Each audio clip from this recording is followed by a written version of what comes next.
بسم الله الرحمن الرحيم الحمد لله وأصلي وأسلم على سيدنا محمد وعلى آله وصحبه وسلم أجمعين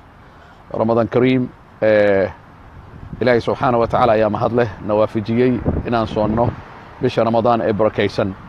طبانك قوري رسولك عليه الصلاة والسلام وحكوت لنا أوله الرحمة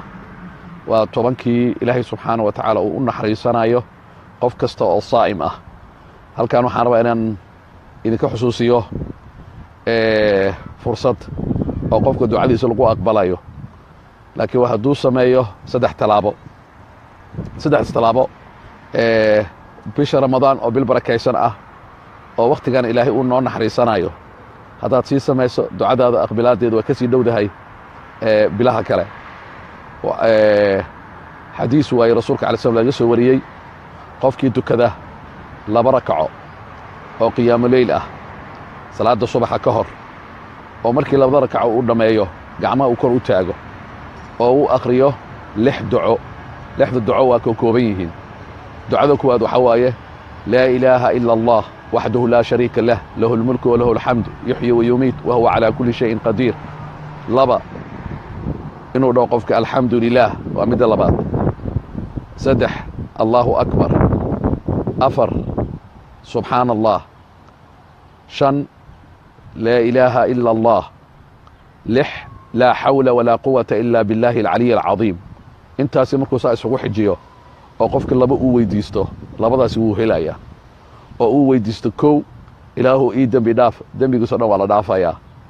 laba duco kasta oo wuxuu rabo hadduu ilaahay weydiisto ilaahay wuu siinayaa mar labadan ku soo celinayaa qofkii akhrista ducada ah laa ilaaha ila allah وحده لا شريك له له الملك وله الحمد وهو على كل شيء قدير oo ku xujiyo alxamdulilah oo mid labaad ah saddex allahu akbar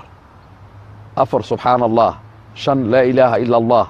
dan markaas uu dhaho mid lixaad la hawla wala quwwata illa billahi ali alazim oo ilaahay uu dhaho allahumma ighfir li ilaahu ii dambi dhaaf ilaahay dambigiisa uu dhaafaya kadib uu weydiisto duco kasto wax alla wuxuu rabo ilaahay uu weydiisto ilaahay uu ka aqbalaya waxaa shardi ah oo keliya saddex kow qiyaamu leylka salaada fajr salaada subax ka hor laba rakac inuu tukado oo kadib ducadan uu akhristo laba inuu yaqiinsado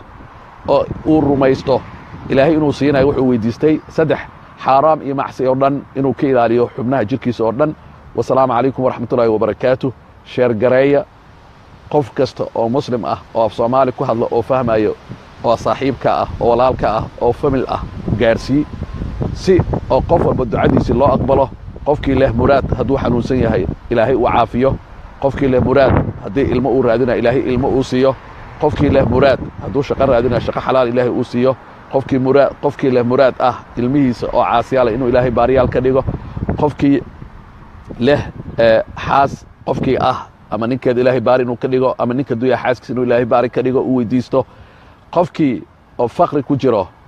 إلهي سبحانه وتعالى إنه غنى أوصي غنى النفس غنى المال لبضبا قفكي دين كلية إلهي إنه دينتا إلهي سبحانه وتعالى كجده أنت صرنا وأنت كري طلابة صاد قاضيسا إلهي سبحانه وتعالى وكأقبل والسلام عليكم ورحمة الله وبركاته